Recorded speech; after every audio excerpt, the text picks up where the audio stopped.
Hola, ¿cómo están? Feliz sábado a todos. Vamos a continuar con esta actividad que tenemos de repasar la lección.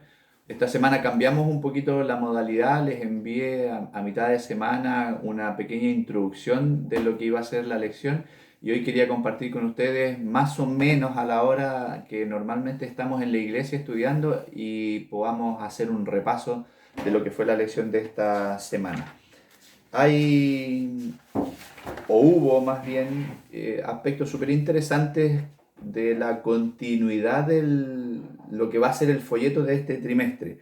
Y ahora, después de haber estudiado la singularidad de la Biblia, entendiendo como eso, o por eso, que la Biblia es un libro único, que no tiene ninguna comparación, ahora durante la semana estudiamos el origen y la naturaleza de la Biblia. Y con esto debemos entender y de verdad debe quedar bien arraigado en nuestro corazón, en nuestro pensamiento, que el origen de la Biblia es Dios y por lo tanto su naturaleza es divina. El origen es Dios y su naturaleza es divina. Y ahora vamos a tratar de desarrollar un poco esta idea, pero antes vamos a leer el versículo de memoria porque tiene mucho que ver y hace mucho sentido a lo que vamos a repasar durante estos minutos. Está en Primera de Tesalonicenses, el capítulo 2, el verso 13, y dice así: por lo cual también nosotros, habla Pablo, sin cesar damos gracias a Dios de que cuando recibisteis la palabra de Dios que oísteis de nosotros, la recibisteis no como palabra de hombres, sino según es en verdad. ¿Y qué es en verdad? La palabra de Dios, la cual actúa en vosotros los creyentes. ¿Qué es en verdad este libro? Dice Pablo. Pablo dice que es la palabra de Dios. Y ahí hace mucho sentido, entonces, el origen de la Biblia es Dios y su naturaleza es de naturaleza divina. ¿Cómo se estructuraba la lección durante la semana? Y lo vimos en el primer video que les envié a mitad de semana. Eh, Debemos entender que si el origen de la Biblia es Dios y su naturaleza es divina, todo lo que está contenido en el libro es de una fidelidad al 100%. No hay duda de que lo que aquí está escrito es la palabra de Dios, es la revelación de Dios para nosotros y lo que contiene es fiel al 100%. ¿Cómo operaba la lección de esta semana? Primero que todo, para que Dios pueda entregarnos su palabra, el Señor lo que tiene que hacer es escoger a algunas personas, a algunos hombres y mujeres que se transforman en instrumentos divinos. ¿Para qué? Para revelar la voluntad de Dios. ¿Está bien? Entonces lo primero que Dios hace es escoger, por ejemplo, a Moisés, revelar su voluntad y de ahí continúa este proceso que es lo que vamos a estar viendo durante este repaso. Entonces, si nosotros buscamos ahí, nuevamente en segunda de Pedro, puede buscar ahí en su Biblia, el capítulo 1, el verso 19, dice lo siguiente: tenemos también la palabra profética más segura, a la cual hacéis bien en estar atentos, como a una antorcha que alumbra en lugar oscuro, hasta que el día amanezca y el lucero de la mañana salga en vuestros corazones.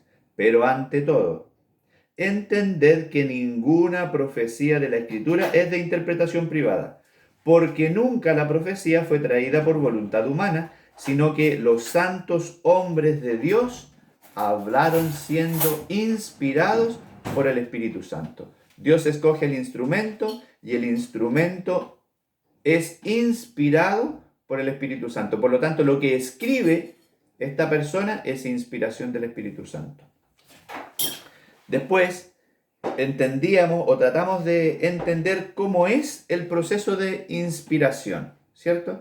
Hay muchas formas o muchas tendencias de cómo se debe interpretar la Biblia, pero nosotros como adventistas entendemos que la Biblia se interpreta a sí misma, es decir, es Dios quien inspira al escritor bíblico y al mismo tiempo es Dios quien inspira al lector bíblico. Y de esa manera uno encuentra revelada la voluntad de Dios.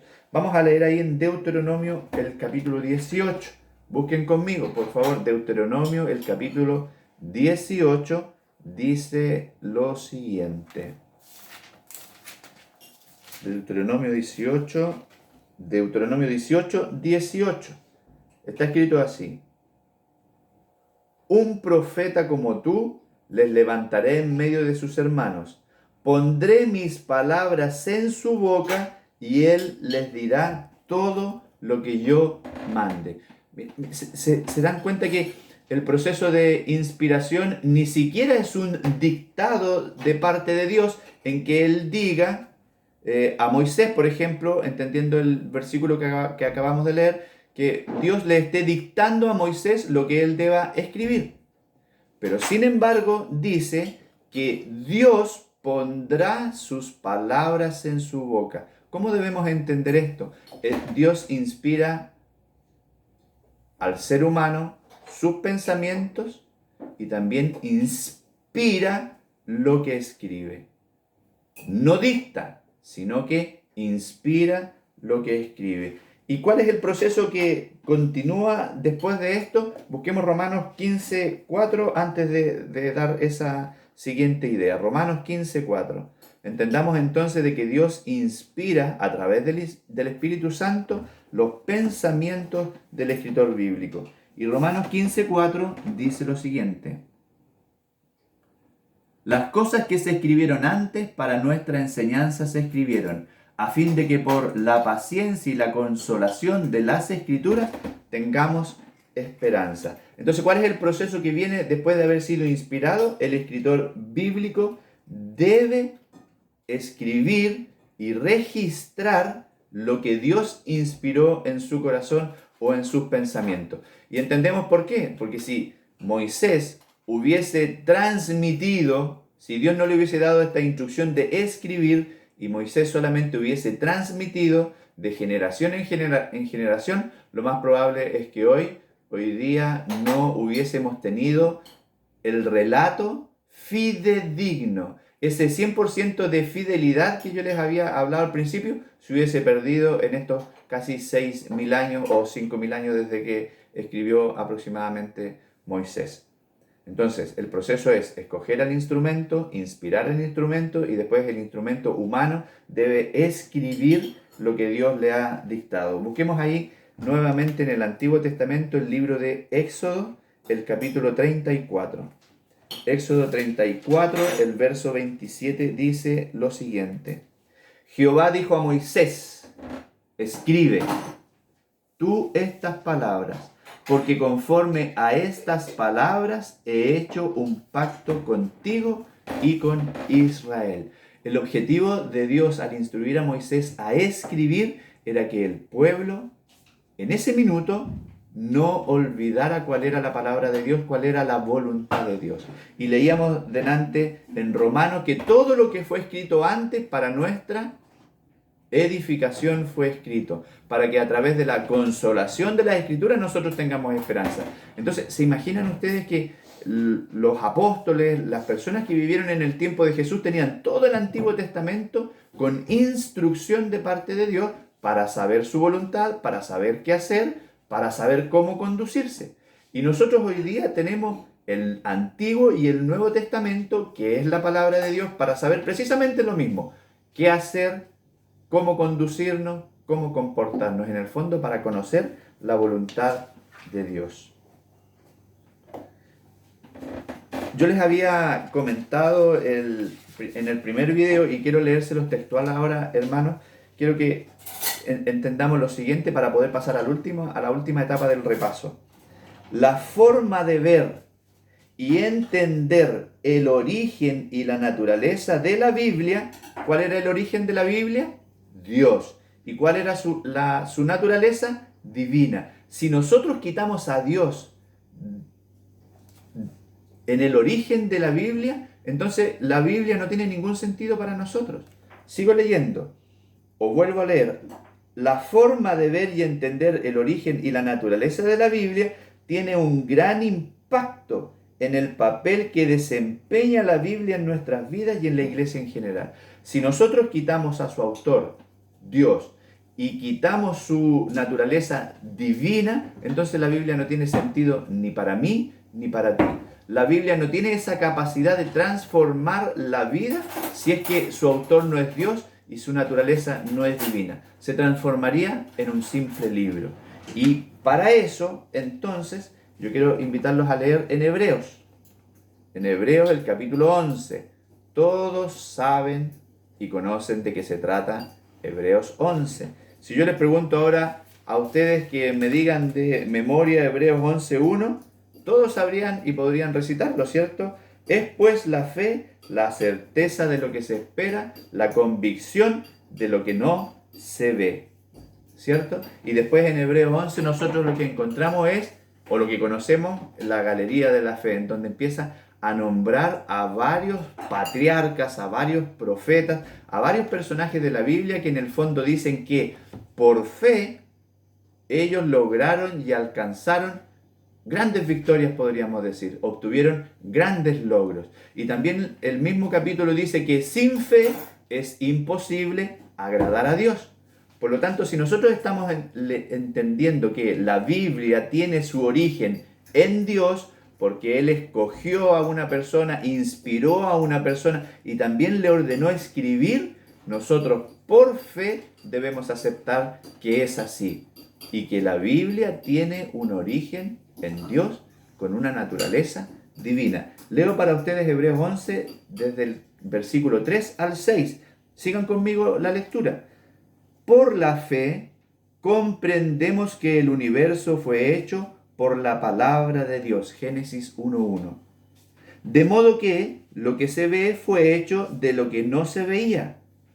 Por la fe, Abel ofreció a Dios más excelente sacrificio que Caín, por lo cual alcanzó testimonio de que era justo, dando Dios testimonio de sus ofrendas, y muerto aún habla por ella. Por la fe, Enoc fue traspuesto para no ver muerte, y no fue hallado, porque lo traspuso Dios, y antes que fuera traspuesto, tuvo testimonio de haber agradado a Dios. Y el verso 6, ¿qué dice? Pero, esa palabra ahí debiera hacernos reflexionar, pero sin fe es imposible agradar a Dios, porque es necesario que el que se acerca a Dios crea que Él existe. Entonces, no podemos tener nuestra Biblia, no podemos leer o estudiar la Biblia, no podemos pretender encontrar a Dios y su voluntad en la Biblia si es que no tenemos la fe, la certeza y la convicción de que este libro tiene su origen en Dios y que su naturaleza es divina y que por su voluntad este libro, a través de todos los escritores que aquí están registrados, nos entregó para que nosotros le conociéramos, para que nosotros supiéramos cuál es el propósito que Él tiene para nosotros. Por lo tanto, mis queridos hermanos, la reflexión debiera ser de que este es un libro muy y demasiado valioso para nosotros. En él encontramos la voluntad de Dios.